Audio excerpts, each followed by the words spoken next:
Hey everybody, I'm Dr. Plasma and I like Rails. Today I'm going to show you the rules to make them float. So hang on tight and let's get started. So, there are roughly 7 or 8 rules I want to go through. And what we're going to do is go through them one by one.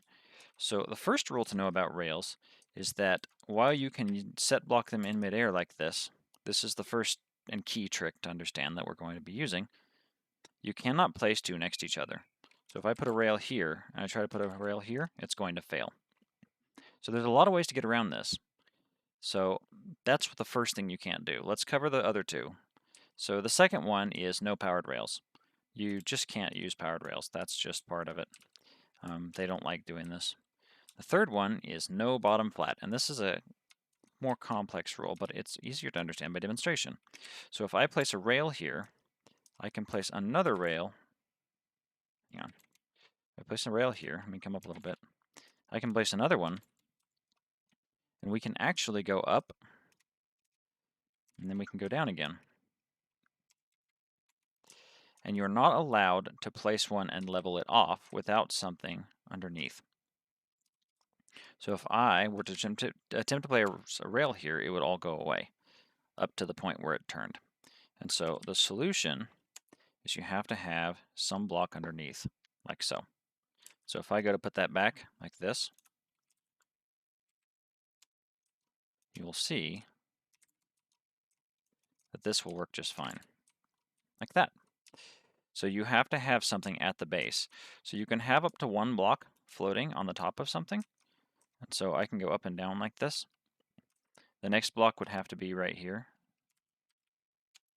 So there'd have to be a solid block here. And so let me fix it. So we can do one block on the top of a angle that doesn't have anything underneath it, but we can't do that underneath. And so on your bottoms, you'll have to do this where you put one on each side, some solid block. I recommend iron trapdoors because they're very small and look like they're floating. And so you can do it like this with a single one, or you can space it out and use two of them, one on each side. And so that's the key third rule of what you can't do. There's no bottom flat, so you can't level off in midair. Okay, so now let's do the yeses. Let's do what you can do. So you can do a floating flat next to a safe one, which means essentially that anywhere there's a valid rail, you can place another rail. Hang on. Like that.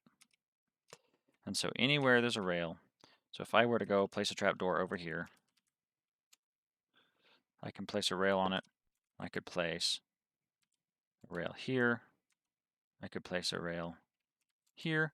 And notice something interesting, which is that whenever something is going to change shape, it's going to get rid of them.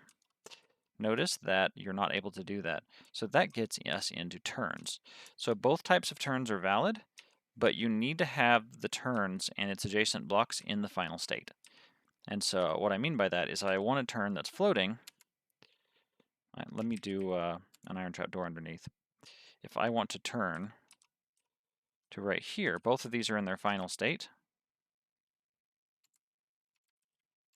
And so, well, now they are. And so I can place a rail right here, no problem.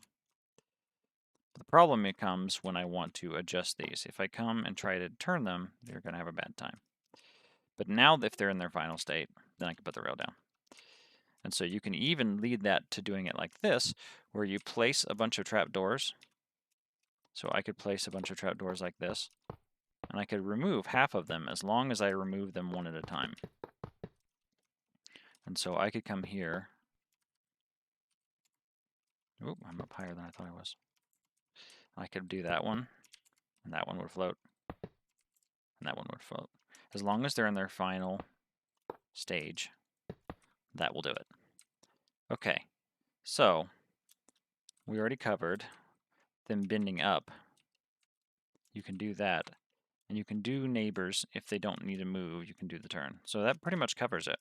And so go ahead and experiment with it. I'll give you the commands.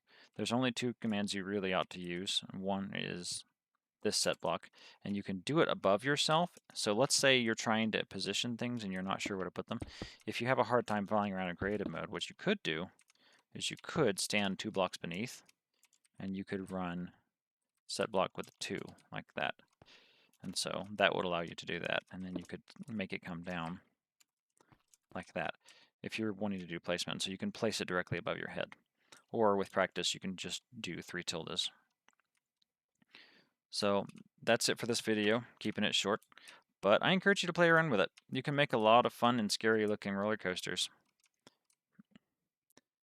The one other thing I'll add is that you can do, if you cause a trapdoor to bend downward, it will not update the powered rail on top of it. So this is the only case of what we can call scary powered rails.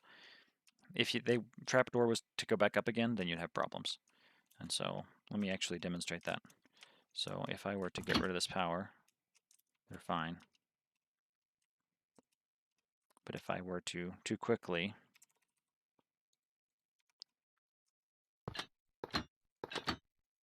oh, looks like when they're attached, they're fine. I think it's when they're not connected on both sides. So yeah, if I had this right here,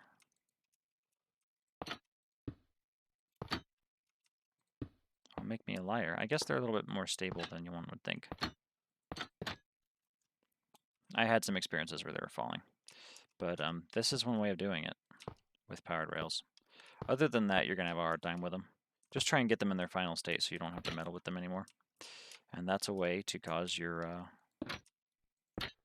powered rails to look like they're floating.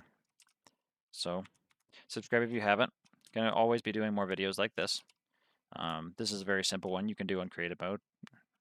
And have a good rest of your day. Bye.